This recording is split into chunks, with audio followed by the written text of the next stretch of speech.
दोस्तों, how are you. आप लोग सब कैसे हैं? मुझे उम्मीद है कि आप सब ठीक होंगे, है ना। आज हम आप लोगों से प्रॉफिट एंड लॉस के बारे में चर्चा करेंगे, है ना। लाभ और हानि। इससे कंपटीशन परीक्षाओं में लगभग 5 से ऊपर अंकों के प्रश्न पूछे जाते हैं इस टॉपिक से। तो आज हम आप लोगों से इसी के बारे में चर्चा करेंगे, है ना। तो प्रॉफिट, लाभ और हानि, है ना।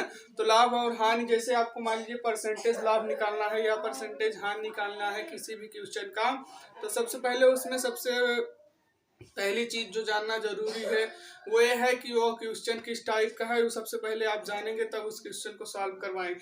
इसमें 2 टाइप के क्वेश्चन होते हैं। पहला जो हमारा होता है, तो पहला क्या होता है कि जो होता है कि रुपए पर आधारित। किस पे आधारित होता है? रुपए पर आधारित होता है। रुपए पर आधारित यानी जिसमें पैसे की चर्चा की जाती है ना। रुपए पर आधारित प्रश्न होता है, रुपए पर आधारित प्रश्न, है ना। और दूसरा जो होता है, दूसरा टाइप होता है भाव पर आधारित प्रश्न। दूसरा क्या होता है? भाव पर आधारित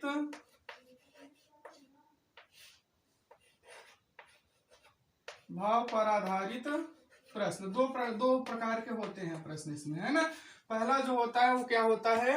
रुपए पर आधारित होता है। दूसरा क्या होता है? भाव पर आधारित। रुपए पर आधारित मतलब कि प्रश्न में उसमें क्या होती है, पैसे के बारे में चर्चा की जाती है। जैसे मान लीजिए कि रामू ने किसी वस्तु को 100 रुपए में खरीदा और 150 रुपए में बेच दिया, तो प्रॉफिट लाभ आप ज्ञात कीजिए। ये हो गया रुपए वाला केस, है ना। रुपए वाला प्रश्न हो गया। अब भाव वाला प्रश्न, जैसे कि मान लीजिए, जैसे भाव वाला प्रश्न क्या हुआ कि जैसे 15 वस्तुओं का क्रय मूल्य, जैसे 15 वस्तुओं का क्रय मूल्य 20 वस्तुओं के विक्रय मूल्य के बराबर है। 15 वस्तुओं का क्रय मूल्य 20 वस्तुओं के विक्रय मूल्य के बराबर है, तो लाभ या हानि ज्ञात कीजिए। आपका हो जाता है भाव वाला। कैसे? यानी भाव वाले में पैसे की चर्चा नहीं की जाती, रुपए की चर्चा उसमें नहीं की जाती। और जो रुपए भाव वाले में रुपए की चर्चा कहीं पे आपको नहीं की जाएगी, और रुपए वाले में आपको भाव की चर्चा नहीं की जाएगी, उसमें केवल रुपए की चर्चा की जाएगी, है ना। तो 2 प्रकार के ऐसे प्रश्न होते हैं। तो जैसे देखिए, आपको रुपए पर आधारित प्रश्न है और उसमें आपको लाभ परसेंट या हानि परसेंट निकालना है। तो उसमें लाभ हानि परसेंट किस पे निकाला जाता है? रुपए वाले पर लाभ हानि परसेंट किस पे निकाला जाता है? सीपी पर निकाला जाता है ना।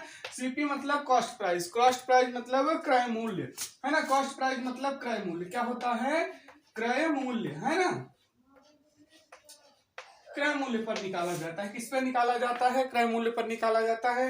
अब भाव के केस पर, यानी जिसमें रुपए की चर्चा नहीं की जाती है, उसमें लाभ हानि परसेंट किस पर निकाला जाता है? उसमें लाभ हानि परसेंट एसपी पर निकाला जाता है, यानी सेलिंग प्राइस पर, यानी विक्रय मूल्य। किस पर निकाला जाता है? विक्रय मूल्य। किसमें निकाला जाता है? विक्रय मूल्य, यानी सेलिंग प्राइस पर निकाला जाता है। जैसे उदाहरण के लिए देखिए कि, है ना, जैसे देखिए आपका क्रय मूल्य कितना है। मान लीजिए कि क्रय मूल्य आपका सीपी कितना है? सीपी आपका 100 रुपए है। कितना है? 100 रुपए है। ये वाला है ना, रुपए वाला। इसमें किसकी चर्चा की गई है? रुपए की। किसकी? सेलिंग प्राइस आपकी कितने हैं? 100 रुपए। कितनी है?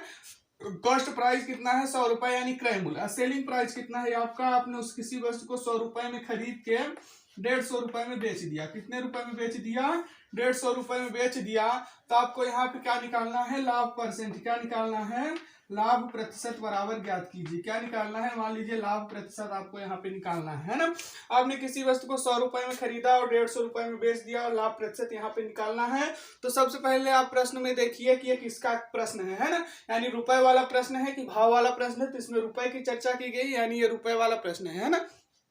तो इसमें आपको किस पे निकालना पड़ेगा? लाभ परसेंट सीपी, यानी क्रय मूल्य पर निकालना पड़ेगा, है ना। क्रय मूल्य पर निकालना पड़ेगा। जैसे इसमें क्या होता है? लाभ प्रतिशत बराबर, इसमें हो जाएगा लाभ प्रतिशत बराबर, आपका फार्मूला बनेगा लाभ प्रतिशत बराबर लाभ बटे बताया ना मैंने, सीपी से निकाला जाता है। तो यहाँ पे क्या हो जाएगा? सीपी, यानी कि क्रय मूल्य। यहाँ पे क्या?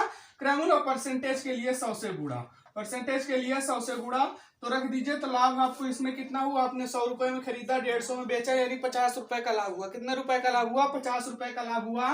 तो 50 लाभ हो गया सीपी, यानी कि क्रय मूल्य कितना है, 100 रुपए है, उसको बटे में लिख दीजिए और परसेंटेज के लिए 100 से गुणा कीजिए। यहाँ देखिए 100 से 100 कट गया, यहाँ पे कितना है आपका 50%। आपको लाभ कितना हुआ, इसमें आपको लाभ 50% हुआ है ना। यह फार्मूला किसमें लगाया जाता है, पैसे वाले प्रश्न में, जिसमें रुपए की चर्चा की जाती है ना, उसे अमाउंट का केस भी कहते हैं। किसका, अमाउंट का, है ना। और यह भाव पर आधारित में किस पे होता है, एसपी पे, भाव पर आधारित प्रश्न है, जिसमें रुपए की बिल्कुल भी चर्चा नहीं की जाती है। उदाहरण के लिए जैसे 15 वस्तुओं का क्रय मूल्य 20 वस्तुओं के विक्रय मूल्य के बराबर है, ऐसे प्रश्नों में रुपए की चर्चा नहीं की जाती, उस पे आप एसपी पे लाभ या हानि प्रतिशत निकालते हैं।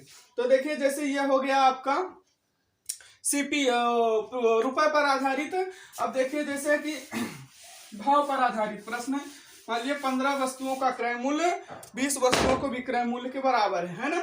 जैसे देखिए आपने किसी चीज को जैसे 15 वस्तुओं का क्रय मूल्य क्या है, 20 वस्तुओं के विक्रय मूल्य के बराबर है, यानी आपका सीपी कितना है, सीपी है आपका 15 वस्तु, कितना है 15 वस्तु। आपने जितने रुपए में खरीदा उतने एसपी है ना, जितने रुपए में आपने 15 वस्तु खरीदा उतने ही रुपए में 20 वस्तु बेच दिया। कितनी वस्तुओं को बेच दिया, 20 वस्तुओं को बेच दिया। तो आपको यहाँ पे क्या होगा, आपने जितने रुपए में 15 वस्तु को खरीदा उतने ही रुपए में 20 वस्तु को बेचा, यानी 5 वस्तु आप अपने घर से लगाए हैं। यानी समझ लीजिए आप आम खरीदे, वस्तु नहीं आम समझ, 15 आम जितने रुपए में खरीदा उतने रुपए में बेच दिया, या वस्तु आम कुछ भी कहिए।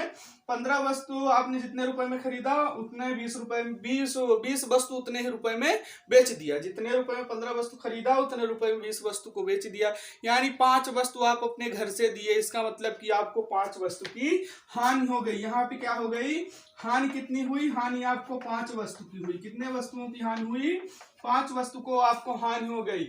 अब यहाँ पे देखिए कहीं रुपए की चर्चा नहीं की जाएगी, इसमें केवल वस्तुओं की चर्चा की जाएगी। जैसे आम, अमरूद, कुछ भी मतलब कोई भी वस्तु हो, यहाँ पे केवल वस्तुओं की चर्चा की जाती है। भाव वाले केस में रुपए की चर्चा नहीं की जाती है। इसमें आपको क्या बोलेगा, मान लीजिए इसे हानि है तो आप हानि प्रतिशत निकालेंगे, लाभ होता तो लाभ प्रतिशत निकालते, हानि है तो हानि प्रतिशत निकालेंगे। तो हानि प्रतिशत के लिए इसमें क्या किया जाता है, हानि प्रतिशत बराबर क्या होगा, हानि प्रतिशत बराबर हानि बटे बताया था कि मैंने भाव के केस में क्या होता है, एसपी यानी विक्रय मूल्य पर लाभ प्रतिशत या हानि प्रतिशत निकाला जाता है। तो हानि बटे क्या हो जाएगा, एसपी गुणते परसेंटेज के लिए 100 से गुणा, परसेंटेज के लिए 100 से गुणा हो जाएगा। तो हानि आपको कितनी हुई है, 5 वस्तुओं की हानि हुई है, तो 5 लिख दीजिए बटे एसपी। एसपी इसमें क्या है, देखिए 20 वस्तु है तो यहाँ पे 20 लिख दीजिए और परसेंटेज के लिए 100 से गुणा कर दीजिए। इसे काटेंगे तो 20 से कम 20, 20 पंचे के 100, 20 पंचे का 100 कट गया और ये 25, यानी आपको 25% की हानि हो गई। क्या हुई, 25% की हानि हो गई। इस व्यापार में आपको क्या हुआ, 25% की हानि हो गई। दोस्तों इस तरीके से आप लाभ प्रतिशत और हानि प्रतिशत इस तरह से निकाल सकते हैं। तो ठीक है दोस्तों, आज का वीडियो हमारा यहीं तक था। हमने आपको बताया कि 2 टाइप के होते हैं प्रश्न, किसमें किसका उपयोग किया जाता है, किसमें सीपी का, किसमें एसपी का, है ना। तो यदि आप लोगों को हमारा वीडियो पसंद आए तो लाइक शेयर सब्सक्राइब करें दोस्तों।